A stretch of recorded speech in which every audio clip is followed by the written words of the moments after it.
Bonjour à vous. Aujourd'hui, on va parler de la joie. Alors, on apprend souvent à nos enfants à gérer leur colère, leur peur, leur tristesse, etc. Mais on apprend rarement à nos enfants à apprendre à gérer la joie, alors que ça s'apprend également. La joie, on la laisse souvent passer, elle est là, elle nous embête pas. Du coup, on la laisse passer. Malheureusement, on en prend, je trouve, pas assez soin.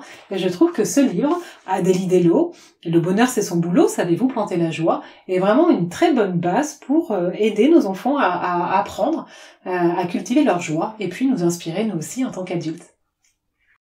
Donc ce livre a été écrit par Marie-Agnès Goudra, illustré par Fred Benaglia aux éditions Bayard Jeunesse. Alors on y voit Adélie Dello qui discute avec son grand-père. Son grand-père lui explique ce qu'est la joie, comment on se sent quand on est joyeux. Et il lui explique que la joie, c'est comme des graines. Et qu'il faut l'arroser si on veut que ça fasse une plante et qu'elle grandisse, qu'elle s'épanouisse. Et je trouve cette métaphore vraiment bien trouvée. Donc on le voit en train de planter des graines de joie et il lui explique comment on peut faire pour arroser sa joie. Et entre autres, il lui donne des exemples.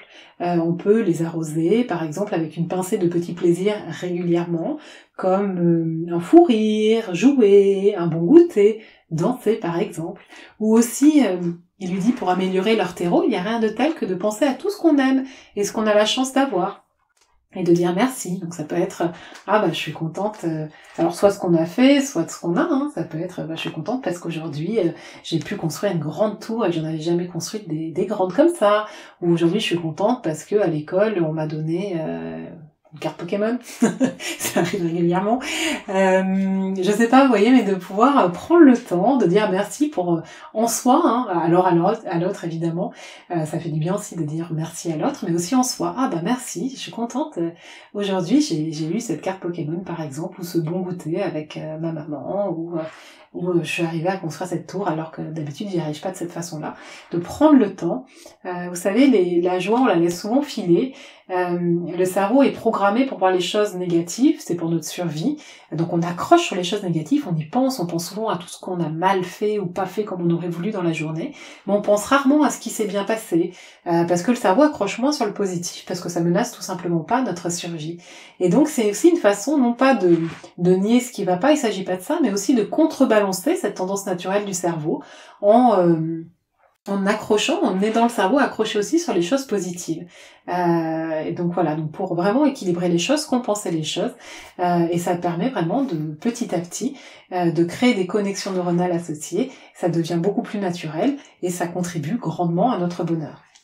Donc voilà, donc ce qui est intéressant aussi, c'est qu'on y voit son papa qui arrive derrière, et donc là il y a une mise en pratique directe, où on voit son papa qui est pas content, et donc elle dit il a dû oublier d'arroser sa joie, et donc elle cherche une solution pour l'aider à être plus joyeux, et donc elle va lui faire un bisou. Je trouve ça intéressant, parce que c'est une mise en pratique directe, ça montre aux enfants qu'ils peuvent aussi participer à cultiver la joie des adultes, et tout comme les adultes peuvent les aider à cultiver leur joie.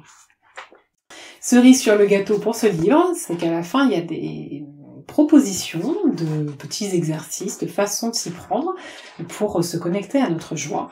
Donc ça, je trouve ça intéressant. Et puis, je vais vous parler de celui-ci particulièrement parce que c'est celui que je préfère.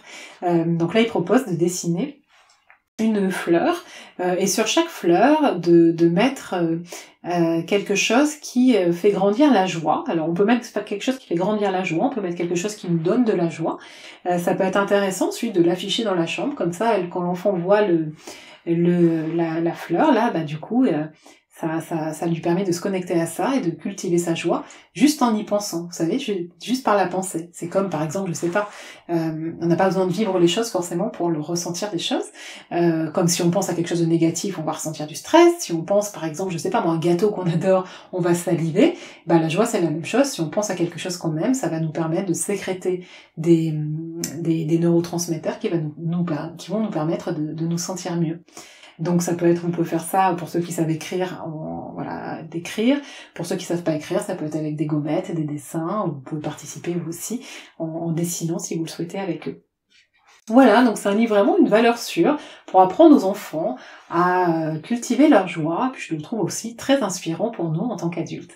Si vous aimez cette vidéo, je vous invite à la liker, à la partager si vous pensez que ça peut être utile à quelqu'un d'autre.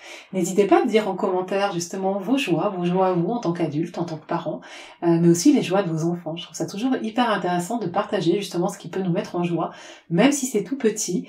La joie, ça se décuple, hein, le fait de l'écrire, le fait d'avoir des réponses d'autres personnes, ça vient vraiment faire grandir la joie et ça participe à la joie des autres. Et des fois de voir écrit dans un commentaire, ah oui tiens, bah cette petite chose ça rend heureux cette personne, ah bah oui tiens j'ai pas pensé, moi aussi ça me rend heureux cette petite chose là. Donc n'hésitez pas, c'est toujours très inspirant pour tout le monde. Je vous dis à très bientôt pour d'autres vidéos sur ma chaîne YouTube. Au revoir.